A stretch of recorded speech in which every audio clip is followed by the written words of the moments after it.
Welcome to the Off Tackle with John Fina show on the Overreaction Sports Network.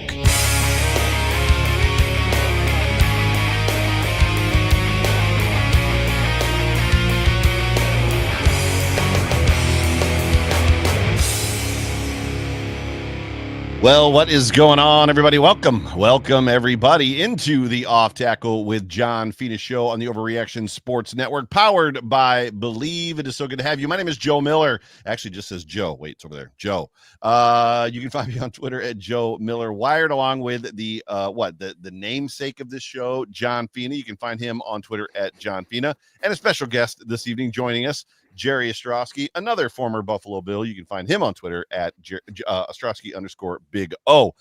Please do us a favor. Please like, please subscribe, whatever platform you are consuming this vidcast on. Please smash that like button, hit that subscribe button, hit the notifications button. And if you're listening to this in post as a podcast, don't ever miss an episode. Same thing. Please hit the like, please hit the subscribe button. Welcome to everybody that's joining us live right now in the comments section. It's so good to have you.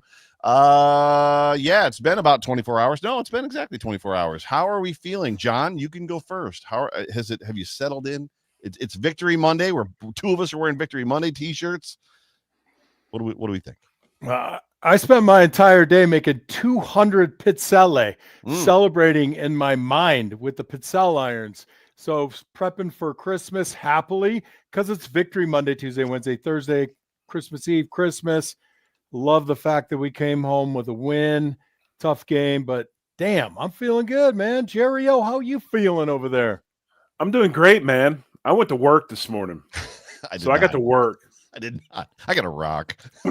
I think I helped aid in some meniscal repairs and some ligament repairs and all kinds of things and tendons, and it was lots of fun. But I did come home to my wife, who made a bunch of wonderful pizzelle, as Fina would say.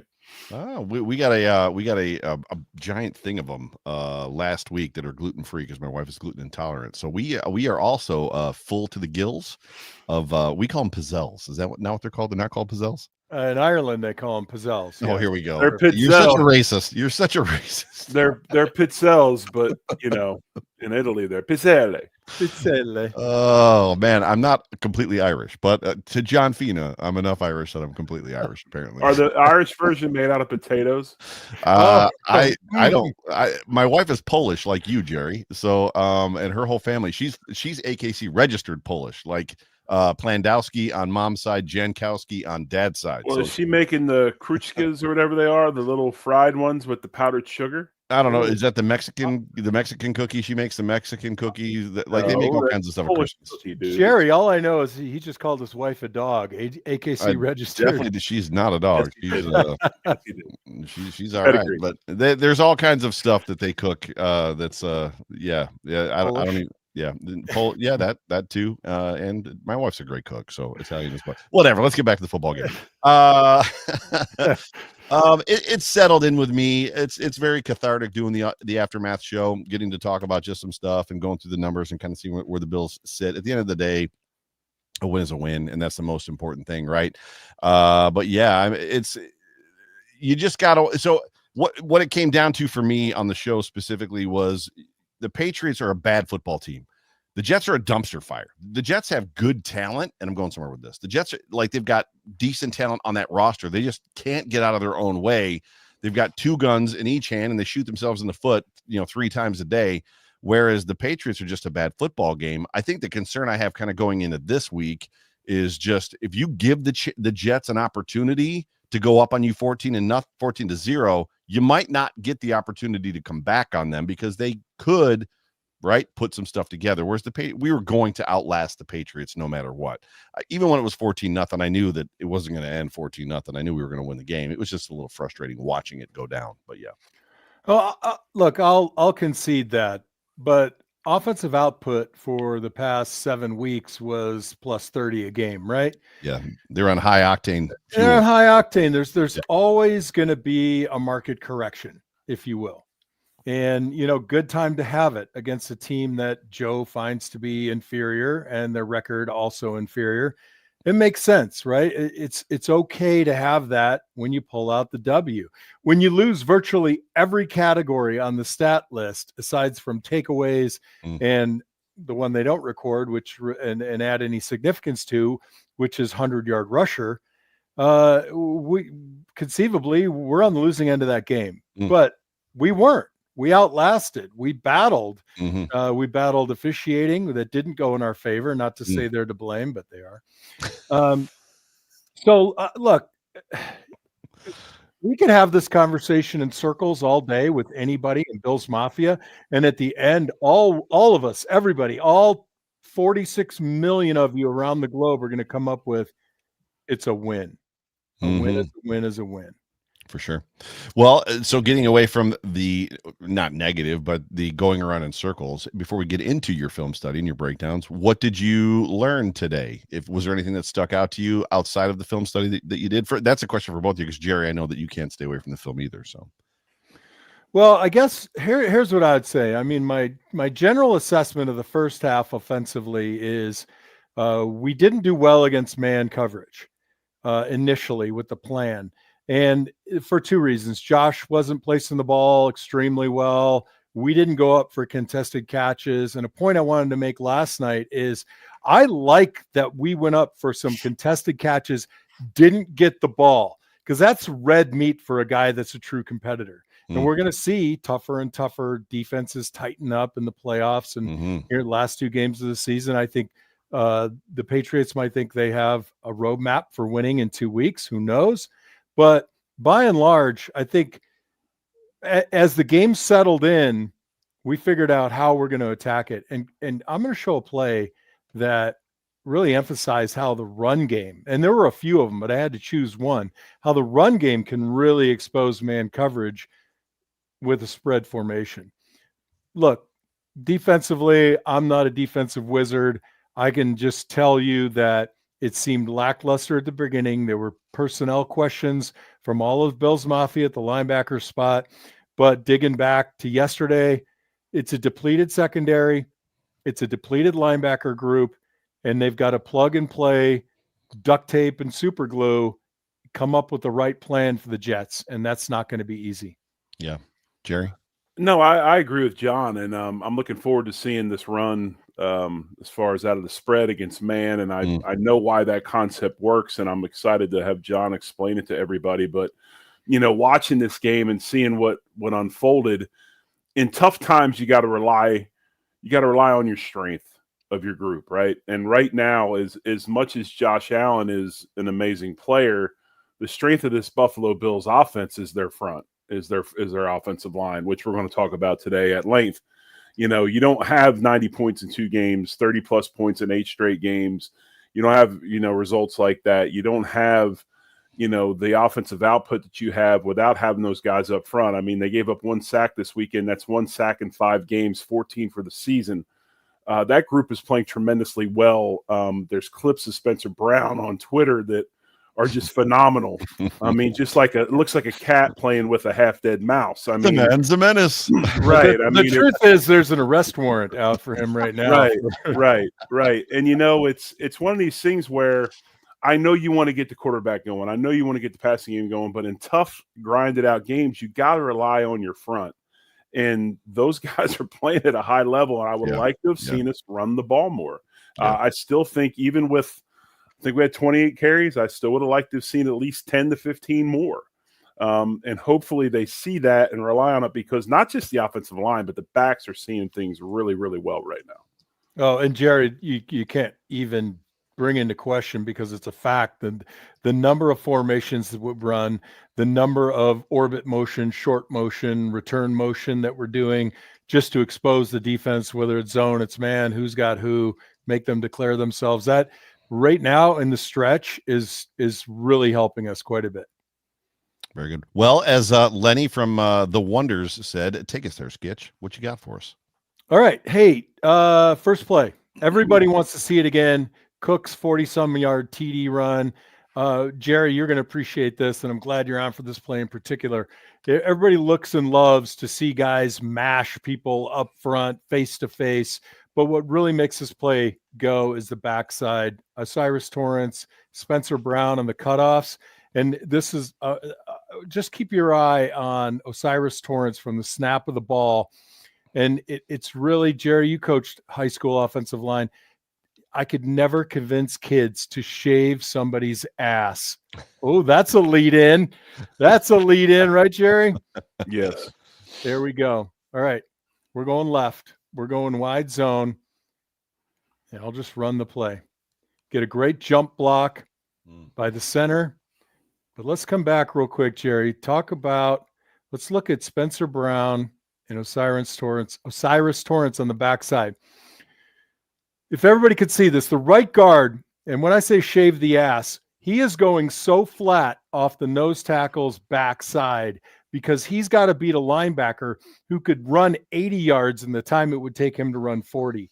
And the only way to affect this guy is to get flat, sell out, go, and believe in your heart you're going to get there. Spencer Brown on the backside, he has to jump cut, turn a guy's shoulders, and he gets it done too.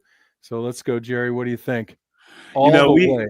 John and I had an offensive line coach back in the day, our first line coach in the league named Tom Bresnahan, that used to use the term Kentucky windage.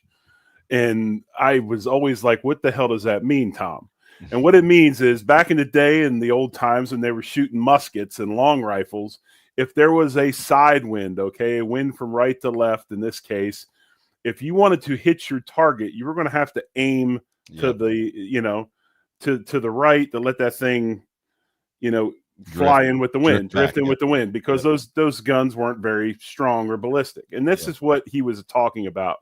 Torrance could have gotten himself wrapped up with this block with the center, but by alignment right now, he knows I'm not going to have to help our center. He's going to have to make a really tough block on his own.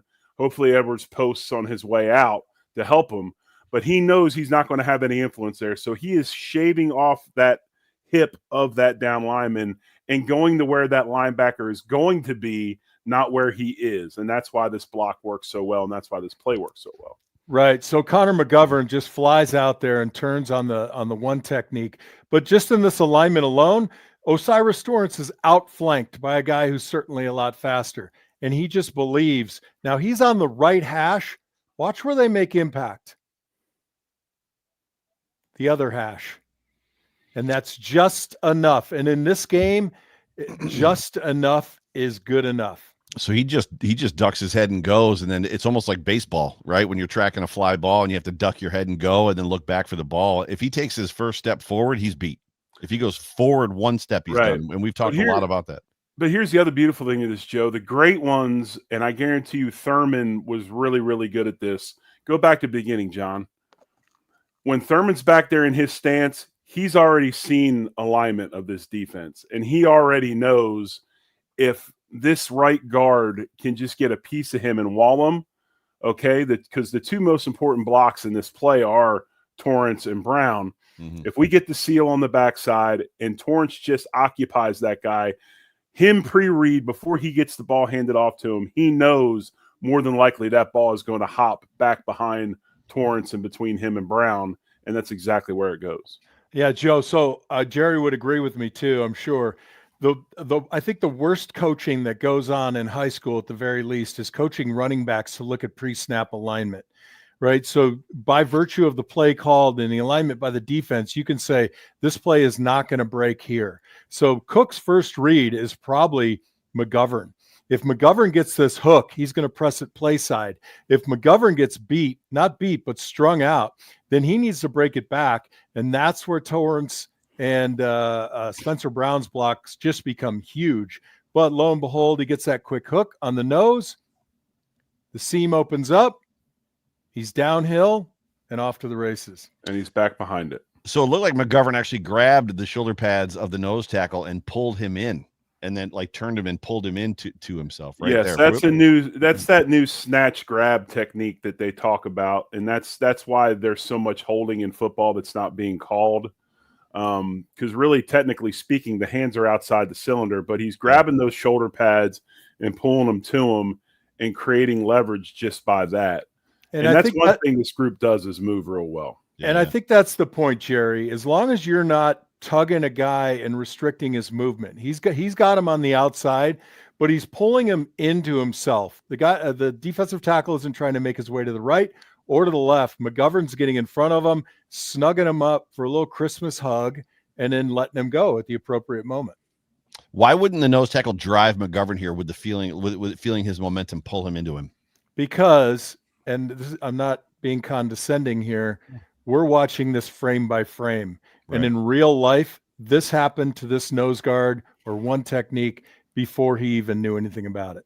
Gotcha. And if you go back to the beginning, John, if you look and you count numbers, okay, if you count the nose guard to the left side of the line of scrimmage, which he is, you've got 1, 2, 3, and one guy outside of the extra offensive lineman in Anderson, right? We have them outflanked. We've got 5 guys for their 4, and really Gilliam is a cleanup guy. So you're not going to run the ball right here because you only got really 2.5 guys or 3 guys for 4. So you're outnumbered there. So just by our formation, we know where that ball needs to go. And, McGovern does a wonderful job. And then also, of course, Torrance. So you just have him outflanked right off the bat. How does the defense beat this lineup, beat this blocking formation by the Bills? Is it possible? Well, it's always possible, right? I mean, we've seen enough 0 and 1 yard gains, but I think they're just their formation confused a little bit. I don't think they were prepped well enough to have Gilliam as a big part of this game. And at the risk of breaking my arm, patting myself on the back, it was 1 week ago, either on our show or the Off Tackle show with me, that I said, you're going to see more Gilliam. Guess who got a pile of reps yesterday? You got a bunch last week too, but yeah. But here's the other thing, and also about that play. I mean, I'm sure that nose guard, right off the bat in D-line meetings today, was getting his ass wore out because they, by alignment, gave him the advantage, and right off the bat, he got whipped. Wow. Yeah, and you have a center that has to put his hand between his leg and snap the ball, and you still get reached to the left, you're getting your ass chewed in meetings. Oh, yeah. And how do you think that linebacker feels outflanking Osiris Torrance? That big trucker heads him off at the pass. What? Bro, Jerry, that's the time in the meeting you're like, hey, man, I got to go take a leak. And you duck out right before you're embarrassing. And the coach doesn't realize you left. Fina, you got a can. I need a dip. It's in my locker, bro. Go get it. All right. Next play, Jerry-O. Sounds like this has happened before. No. It's happened to everybody, bro. I never gave up a sack the first play of the season at Orchard Park, ever. All right, man. Gilliam again. This is a cool little wrinkle. It's really a screen. It looks like bubble. This is a really interesting play. I want to know where they stole this, or, man, if this came out of Joe Brady's head, kudos to you, Joe. I'm going to put it up. I'm going to run it. I did a side. Hey, Joe, I used sideline. Yeah, we haven't seen this in a while. We were handcuffed by this before. No, check it out. So Gilliam goes in like return motion here. He gets to the center. He makes his way out. Part of the reason they do that is it exposes this is zone, right? Well, maybe nobody's going to move with Gilliam anyway. They've overloaded the formation to the bottom of your screen. You get a good block by the receiver. You get Gilliam, or the receiver runs him off, pardon me. And then now you're in trouble as a defense is you've got the play side linebacker who's got to escape and play out into James Cook when he's dropping backward into his zone. So check out the linebacker on the line of scrimmage. He ducks. He's got to get to the curl. And as he's going backward, Gilliam's out in space. Cook's behind him. Make one guy miss. Yep. And the other thing about this play that's unique is, yes, it is a screen concept, but if you notice, none of the offensive linemen release. Right. And the reason why they don't release is if your tackle then runs and goes flat, what are they doing if they're running out to block the screen wide? Chase. They're dragging defenders into this play. And by staying in and showing a normal pass pro now, McGovern does pop out and go personal protector here in a second, but you're not dragging guys into the screen, and Gilliam obviously is the lead man. I think this is a little bit of a college concept, John. Totally. Some of it is college concept, and you got to tweak it a little bit for the pro rules because you can't block downfield like you can in college. So you do it behind the line of scrimmage, but really, really, really nice play design. All right. And last comment on this one before we move on. Why do teams run a bubble screen? Because they want to get the ball in the hands of their playmakers quick, make one guy miss. So what does this say to me? What's the messaging? That James Cook is a dude, right? Yes. We're going to get that ball to him out in space from the backfield. We're going to get him out into space and give him the ball because he's a dude. Yeah, I spent a lot of time while you're pulling up the next one. I spent a lot of time on my show today just talking about the fact that a couple weeks ago I was like, I hope the Bills don't give James Cook a second contract because like you can find good running backs. I mean, we've got 2 other good running backs on this team, and he's just making a case. I mean, 16 touchdowns. He's gonna have another 1,000-yard season. He's cleaned up a lot of the drop issues. He just is playing so good. But have we not dispelled that myth this season? I mean, look at these teams and how we talked about the bargain of the running back, and you don't need to draft one. Now all of a sudden, what are teams doing? They're running the ball because of the numbers in the box, because the team's defending the spread. Yep. You know, the Philadelphia Eagles are not winning games because of Jalen Hurts. They're winning games because of Saquon Barkley and the defense. Now, the defense, they talk about Jalen going out yesterday. They lost that game because of the way the defense played. Yep. I mean, your teams, look at Baltimore. They go out and get Henry for that purpose. So, no, I would expect you look at Detroit balancing that passing attack. Yep, Kansas City. Running backs. Yep, Kansas City, same thing. Yep. All right. Hey, Jerry, the next play, I didn't choose one with spread formation for running versus man. So this is going to be a little bit more of a tight formation. But what I want you to comment on is it looks like we're going left. He makes the cutback. There's 2 keys to what happens on this play. One's the edge block by the Emol, and the other one is James suckering in his man coverage. Emol and man online, for those that don't remember from last week. All right, so what John's talking about is you got Kincaid on the backside. I think that's Kincaid, or is that Knox? That might be Knox. That's also Knox. It's Knox. You can tell by his squat stance. You can tell by his squat stance. So he obviously has the angle by alignment. He's well inside of this end, and by the alignment of the end, he's playing that C gap, that contained player. But as John was talking about, watch Cook here and what he does with his initial path before he takes it outside. And by the way, Shakir in orbit motion tells us it's man. We get somebody vacated from the backside, and James Cook certainly knows that too. Right. So now he knows he's got one-on-one. He's got to make one guy miss on the backside. So your B-gap player here is going to be your safety, and watch what Cook does to him. Bye-bye. He draws him into B-gap. He gets his feet down inside of the box, and as soon as he sees that, Cook hops outside, and now the guy has no leverage or no contain. And, Knox does a great job sustaining without holding, and now Cook's outside for a big run. So a lot of this is, obviously play designed by getting the extra guy out of the box with the orbit motion, but then also Cook freezing that safety as he comes downhill to play B-gap before he hops back out. Okay, and for our listeners, Jerry, did we review these plays together before we did this, or are you just so damn knowledgeable? We did not review these plays at all. I have not seen these plays But you won't claim to be so damn knowledgeable because you see it, right? Clear as day. If you've been watching football long enough, playing long enough, you see James sucker that guy up into the gap.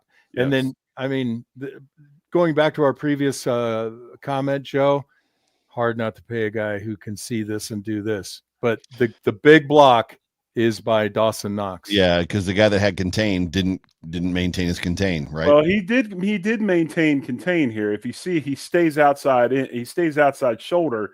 The problem is he also is peeking and sees Cook coming inside and just does enough where he gets manned up as far as down the middle on Knox before he hops back inside. And here's the beautiful thing. 17's looking at it. Yep. If he comes off that block, he's going to get a chip on him as well. And really, really good stuff, man, by the Bills. Jerry, you were almost there for me. I see 17 about 3 yards wider heading down the alley. Yes. And when they come up to hit James Cook, what's he going to do? Throw Flip it to him. 17, baby. Yeah, this is James Cook going by 53. The linebacker in this position is when somebody overshoots a putt, right? Runs it right past the hole, and you go, "Meow," like literally that's what James Cook does to this guy. But these plays we're seeing is a prime example of what Cromer and Brady have done with this offensive line. We talked about it from day one of training camp. Is it a physical grab guys at the point of attack and move them? We know Torrance can do that. We know Brown has some of that, but really this line excels creating running lanes by movement, and you're seeing that with these clips. Super good. No, we're slow. We're long in the tooth, man. We are long in the long in the talk. Jerry, this one is split zone down on the goal line here, and split zone swap is what I'm calling it. And this is a circumstance where Josh Allen is under center or behind center, and then toot sweet, he pops over. James Cook takes a snap. Now the play is split zone as usual, but obviously it's going to be a keep, right? So here we go. Here it is. Fake to Josh Allen. James takes it up. Now, I put this on here just because I thought it was fun. This is fun. Football should be fun, right? A little formation change, a little bit of the defense going, what the hell's going on? But if I look into the future, I want to put Knox over there next to Spencer Brown, and then I want to orbit motion or bring Shakir across and move everybody to the right. And then I'm going to sneak 17 out into the flat and throw him the ball.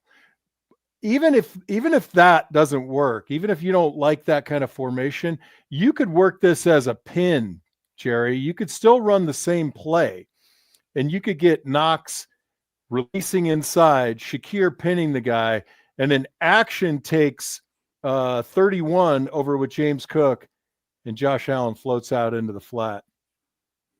So we got some options here. It's just a fun little play. It was definitely nifty when it happened in the moment, like when I watched him shift. Why don't you explain real quick, if you can, to the fans, why that is not an illegal shift to 2 men in motion? Oh, well, it's a shift. It's not motion. Shift.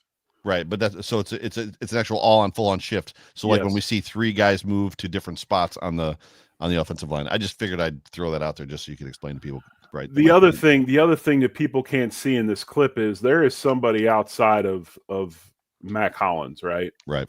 And as an offensive lineman, you understand real quick when you have a guy on and outside of the line of scrimmage, you're probably going to get some sort of inside stunt by that defensive line. And if you watch them, both Torrance and Brown take one step expecting those guys to slant right into them, and they do. And that's by defensive alignment. You can't see that guy outside of Mac. Boom. And there they are. He hands that ball to Josh. Josh might score there. It is by design. I mean, really, we don't have enough. So Right. Josh just has to beat this guy to the corner. But Right. it's a run option. It's a pass option. I just put it up there because, football should be fun. And I coached at the high school level, just like Jerry. And I got to be honest with you, some people just don't make it fun anymore. And you got to have it fun. Right. And the only thing that probably makes this play not go is because of those flat slants by the D lineman. You don't have any movement with your right side of the offensive line. It's kind of a catch and wall by those two guys. And the only way to get this backside linebacker who has nobody on him blocked is to get people in his lap, is to get some of that movement to where he's got to bubble this path. And now it gives Cook extra time to get upfield. And this guy's trying to make an arm tackle and he can probably run through it. Right here, if you watch that linebacker, there is no impedance of his path to James Cook. And that's why he goes ahead and makes this play. Gotcha. Got a super chat from Scott Van Loo. He says, "I rather just feel and hand it off 30 to 40 times a game to Cook and run it himself. Plus, he's got a fractured left hand that still hasn't healed." And he's obviously talking about running Cook instead of Allen at this point. And I think we're probably going to see quite a bit of that in the next 2 weeks. I don't think we're going to see much of Josh running the football. So, No, I disagree. You think we're still going to see a bunch of Josh running the football in the next 2 weeks? Really? Yep. I mean, Lamar runs a lot. We got Baker Mayfield runs a lot. We got guys out there running all over the place. The kid from Washington runs all the time. This is part of the game. And, he'll pick and choose his moments, but, those types of bumps and bruises, they're de rigueur. I mean, they just happen. So yeah. Personally, All I right. thought if he was going to run the ball a lot, it would have been like this past game because there's a bunch of lanes he did not take advantage of. It Jerry, felt like he only ran when guys were covered downfield, like when he was forced to run. But Right. yeah. Yep. Well, let's see. I wanted to bring a play up for Jerry O because let's see. No, this wasn't it. This It's is a the touchdown. That Cook ball, touchdown. my vantage point is so that play happens on my right. I'm on the 30-yard line on the Bills or on the opposite 30. That ball was in the air for a week, it felt like. And I was like, is James going to get there? And sure enough, he did. But I was like, holy smokes. Yeah. So, what's really great about this is we always hate it when our defense looks confused, but I'm going to run the play again. Just keep your eye on the New England defenders. I mean, they're like, who's going where? No, that's you, bro. Bro, wait, hold on. What's Shakir doing? Oh, like crap. He fake orbited and then split out. They did a lot of that game. They did a lot of it. And what you ended up with is they're trying to sort everybody out. We decide it's man-to-man. And then, you know what? James Cook, the way he moves right now, he's a little bit like Khalil Shakir, his acceleration. And that's just a line. But look, the reason they run this in man is Cook is on the right side of the offense. So in all likelihood, whoever has him on man coverage is, pretty much in front of him by about 10 yards. Yep, he's in the mess. Yep. So you call it a pick, call it design. You want that linebacker running through all the trash, or the DB, the nickel corner, whoever has him. So watch that coverage guy have to track through all this mess. There he goes. He had to duck one, and that was it. Did you see him duck it? Oh, yeah. Wait. See if I can pause it. It looked like he felt like Cook was coming at him, like was going to turn it up there. Come at him right there. Yeah. Like, what's he looking at there? Is he ducking Hollands? Is that what's happening? Or is that's what he's doing. I don't think it's Hollands. The other cool part about this is, John, go back to the beginning real quick. It's just good use of diversion. Now watch how this play unfolds and watch what they do on defense. So they line up.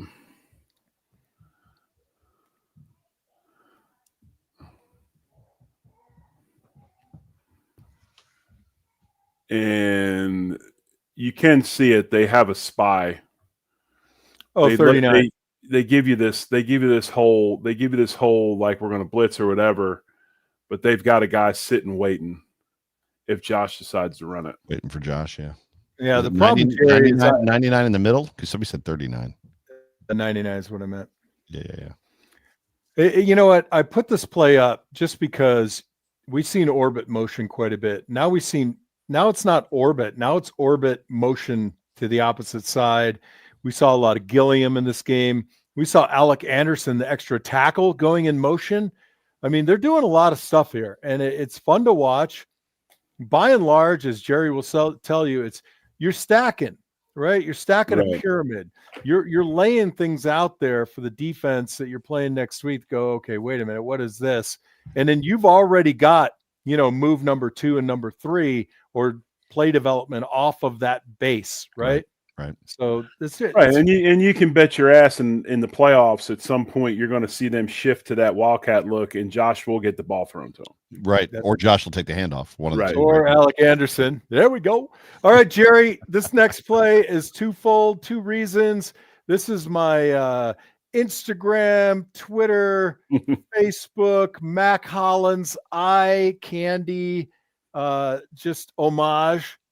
You got to see what Mac Hollins does on this play. And the second reason is letters to Cleo, Jerry. Letters to Cleo.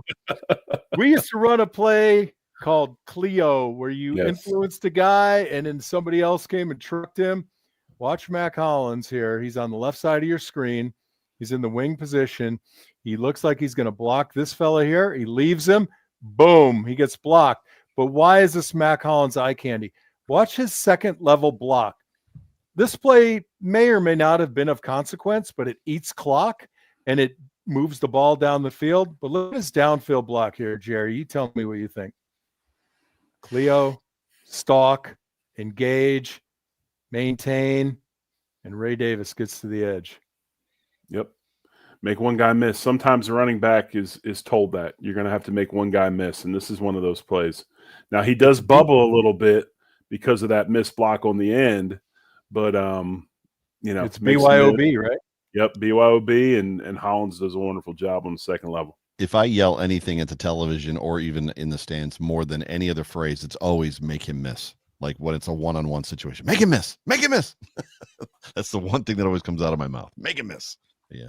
My Mac Hollins Instagram appreciation, stock blocking play. That's good shit right there. They got two guys going downhill, two battering rams. They had, what was it, Osiris Torrance as well as Gilliam trucking. Well, the end does a good job of playing this trap. He goes ahead and kind of it causes the play to bounce outside.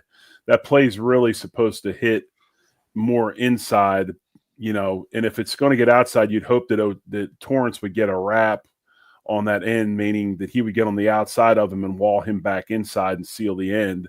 They kind of get stalemated, and that's what causes the bounce. But Davis makes that guy miss, and with Hollands' block, he's able to pick up some yardage. And this is a fullback counter, Joe. So we're pulling the guard to kick out at the end of the line of scrimmage, and we're pulling Gilliam too from the fullback spot. But we influence with Hollands. But you ask this all the time. Like, what can the defense do to stop this? They did. They played this as well as they could. Like Jerry said, this is supposed to go right up the middle of the damn field. Straight up supposed to follow Gilliam, and that Gilliam goes through B gap on his way up to the second level. And our guys didn't lose their blocks. They hammered them. It was a tie, but you know what? BYOB, and our boy bumps it out again, and that's shameful tackling. Just got to say. That's it. I hope everybody in the comments stayed on long enough to get the breakdown from Jerry O and I. I love doing this, Jerry. It is a lot of fun. It's hard to choose plays. I focus on our guys because, Bills Mafia, we love our guys, man. We love our 5 up front, our 6 guy, Alec Anderson, and we're making it happen by formation, by motion, by creativity, but it all starts up front. Our guys are just mashing people, maintaining blocks, and even like Osiris Torrance is running 40-yard dashes like a freaking deer. Maybe not. That's a big deer, John. That's a big deer. Any final words before I get us out of here for the Christmas season? Yeah, I got final words. Jerry, thanks for joining us, man. I see the play. You bring another perspective. You layer it on.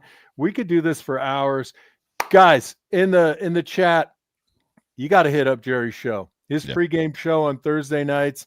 It's ass-kicking good. I know it's a family show, but he nails it. He nails the keys to the game. He gives you relevant stats, not every stupid stat. He's really bringing you closer to your Buffalo Bills, what they need to do to win. And if you're not watching the Big O show on Thursday night, you need to start. You need to share it with a friend. He's doing a hell of a job, Jerry. Having you join Joe and I and we making this network go has just been a blast.